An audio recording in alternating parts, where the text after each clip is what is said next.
Three people nominated me for an award this year, the event industry's 50 over 50 list. And when I found out, my first response wasn't, thank you. It was, oh, that's so sweet. But I'm not going to win this because I'm not really an events industry person.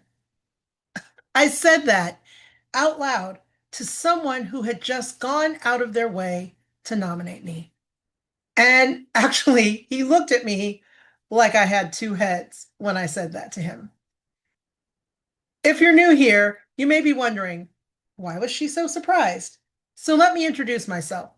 I'm Dr. Tora Brown. I'm an organizational consultant and executive coach. And for the last 15 years, I've worked with high achieving women, executives, and business owners who are ready to stop running on autopilot and start living intentionally. I use my best life framework. B is body, energy, and vitality. E is expectations. S is schedule. And T is truth. And this is Best Life, where we dive into the framework and apply it to our lives, our everyday lives. And so for the past few weeks, we've been discussing identity and how your identity affects your best life. Today, we are continuing the identity series, but this one's personal. This is the story of how I almost talked myself out of an honor I had quite literally 30 years of evidence for.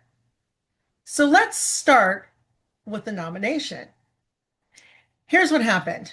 Three separate people, not one, not two, three people nominated me for this award, or, well, the list, right, of the 50 over 50. These are people who've watched me work, who've been in rooms with me, people I've mentored, and who know what I've built. And when I looked at what the award actually recognized, my gut reaction was honestly that I didn't qualify for this. And I would have actually, if I had read what the award was, I would have disqualified myself before anyone else could. I actually told one of the people who nominated me, he reached out and told me that he nominated me and had wondered if I heard from the organization. And I said, "Oh my goodness, thank you so much that you nominated me for this. But honestly, I'm not going to get this award." And he said, "Well, why do you think you're not going to get this? Why do you think you wouldn't get named to the 50 over 50? You're all of these things. You're a great mentor. You've been in the industry. You've done this. You've all the things." He started listing why he nominated me. And I said, "Yeah, but I'm not an events industry professional." Let that sit for a second. I said to a man who had just told me that he nominated me for excellence as a long-standing professional and mentor in the events industry, I said, "No, I'm not that. I'm not an events. I might be those other things, but I'm not an events industry professional. So I don't imagine that I'll hear from them." And I actually was not looking to hear from them because I really believed that. Meanwhile, I've got 30 plus years, galas, fundraisers, conferences, community celebrations, nonprofit campaigns with hundreds of moving parts and a hard deadline that couldn't move. I have produced so many events, I couldn't give you an accurate count if you asked me right now. I might not even be able to tell you the names of all the events I've produced. But somewhere in my head, events professional meant something else, something narrower, but definitely something that wasn't me. The funny thing is, everyone else saw that before I did. And so here's the part that really was surprising to me. Every single person I told, every single one of them had the same reaction. I'd share the good news. I've been named as one of the 50 over 50 in the events industry. And then I'd add my little disclaimer. It's funny though, I'm not really an events person. And every single time, without fail, they'd stop me. What do you mean you're not an events person? What do you mean you're not in the events industry? You're always running an event.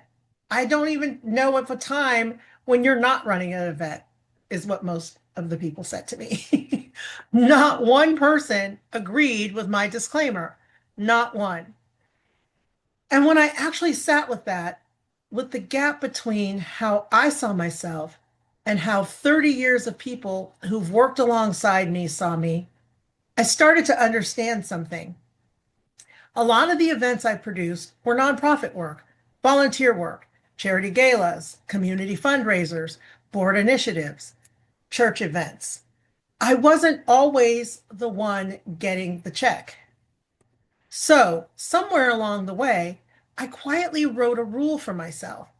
If I'm not being paid for it, it doesn't count as my identity and it doesn't count as experience. It's just something I do. Except, is that true or is that a story? Because when I actually went back and thought about it, I have been paid for events work more than once. I just never let that fact update the file I was keeping on myself. And again, let's think about this. Even if I wasn't getting paid for it, does that negate the experience gained from doing the work for all of those years? I think not. I had put myself in what I call an identity box. And this is exactly what we've been talking about in this series. The way we see ourselves isn't just a private, harmless little detail. It's a box, and boxes have walls. If I walk around telling myself I'm not an events industry person, I'm not just being modest or oblivious, I'm quietly closing doors. I'm not putting myself forward for opportunities in that space. I'm not negotiating like someone with 30 plus years of expertise because in my own head, I don't have 30 years of expertise. I have some stuff I've done on the side. And that's the danger of an outdated identity.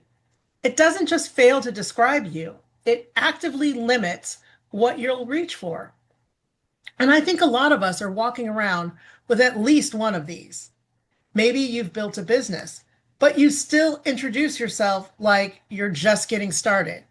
Or maybe you've led teams for a decade, but you flinch at the word executive. Maybe, like me, you've done the work, real, sustained, excellent work, but some old definition of what counts, and I say counts, right, is keeping you from claiming it. The question isn't whether you've done the work. The evidence usually speaks for itself if you're willing to actually look at it. The question is whether your self concept has caught up to your evidence. So I think it's time for a check in. And here's what the whole experience reminded me to do, and what I want to leave you with today. Regularly check in with yourself and ask, is this still true? Whatever it is you believe about yourself, whatever you're calling yourself, whatever identity you have for yourself, is this still true? Not, was this ever true? Not, did I decide this about myself in my 20s and never revisit it? Just right now, today, is this an accurate description of who I am? Or is it an old story I've kept out of habit? For me, the update was a simple one. I mean, it was really simple. Once I let myself see it, I am an events industry professional. Not sort of, not on the side. I've produced events for 30 plus years. People trust me to run their highest stakes moments. And three people who've watched me do it thought enough of that work to put my name forward. That's not a fluke. That's a track record. I almost missed my own evidence because I was too busy defending an identity that had already expired. So I want you to do this exercise with me. Think of one area of your life where you might be under identifying, where you've done real work, built real skill, shown up consistently, but you still describe yourself like a beginner or an outsider or just a volunteer. Say the accurate version out loud, even if it feels strange in your mouth at first, especially if it feels strange. I want you to say it. I said yes to the nomination and I accepted it full with everything. And I was named to the inaugural event industry 50 over 50 list and stood on stage with my event industry peers at the Connect Marketplace conference in Tampa, Florida. And by the way, there were over 200 people nominated for the inaugural, nominated for this list for this inaugural year of this award. I'm super honored to have been selected for this award and to be named among the other 49 honorees. The additional gift I received, the reminder that the people around us can often see our truth more clearly than we can, and that it's worth pausing long enough to listen to them instead of arguing with the evidence. If this hit home for you, I want to hear it.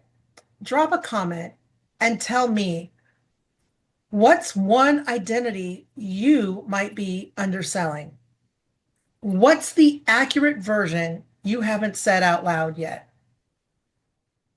And if you're ready to do a real audit of who you are versus who you've been telling yourself you are, that's exactly what we work through inside of the Best Life Framework, starting with the truth. There are links in the description for tools that can support you with this. And of course, we do this every week here. I'm Dr. Tora Brown. This is Best Life, and I will see you in the next one. Bye-bye.